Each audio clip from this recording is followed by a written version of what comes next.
हे पहा मित्रांनो, आज आपल्याला वड्याचं कालवण करायचे.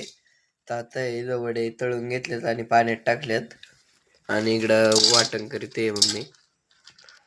इथं कांदा भाजून घेतलाय, इकडं खोबरं भाजून घेतलंय, इकडं आल्याची पेस्ट करायची आणि इकडं आता शेंगदाणे भाजते. आलं लसणाची. हे बघ मित्रांनो, आता इथं सगळं वाटण घेतलंय भाजून.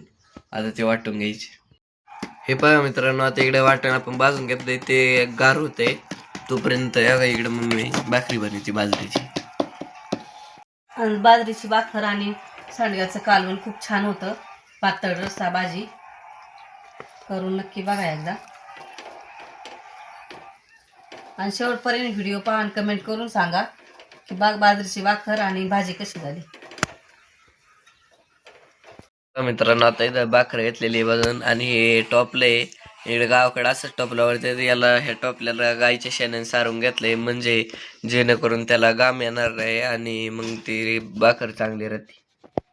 बघा इकडे परत अजून भाकरी बनत चालली. इकडे पण एक टोपल्यातच भाकरी ठेवत होती पहिली माणसं, आणि डब्यात ठेवलं ना चपात्या भाकरी का त्याला गाम येतो आणि वल्ल होतं. आणि भाकरी पण करून झाल्यात, पाहू शकता माझ्या मोठ्या मोठ्याच भाकरी असतात. आणि वाटण पण वाटून झालेले. कालवण कडायला टाकायचे, त्याच्यासाठी इथे मोहरी टाकली आणि मोहरी चांगली तडतडली ना का जिरं टाकून घ्यायचे. मसाला तुमच्या आवडीप्रमाणे टाका तुम्ही. मी मसाले आणि हळद त्याच्यात टाकून घेतली आणि मसाले टाकून घ्यायचे. आता मसाले थोडे परतून घ्यायचे, जळून पण नाही द्यायचे आणि त्याचा कच्चापणा नाही राहील. थोडंसं परतून घ्यायचं आणि आता वाटलेलं त्यात टाकून घ्यायचं. वाटण भरपूर वाटून घेतलेलं आहे आणि चांगला रस्सा होतो.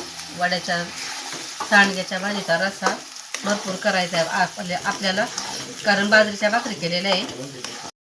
चपाती बरोबर, भाताबरोबर अगदी खूप छान लागतो. कशाही बरोबर खाऊ शकता. आता वाटण परतून झालं, याच्यात मी वडे टाकून घेते आणि रस्सा तुमच्या आवडीप्रमाणे कमी जास्त.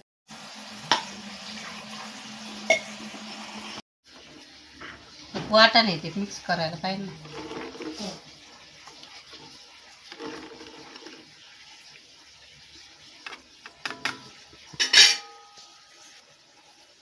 आता वड्याच्या कालवणाला चांगली उकळी येऊन द्यायची 5 मिनिटं आणि मीठ टाकून घ्यायचं राहिलं होतं. मीठ टाकलं चवीपुरतं आणि आता 5 मिनिटं चांगलं शिजवून द्यायचं उकळीमध्ये. कोथिंबीर टाकून घेते वर.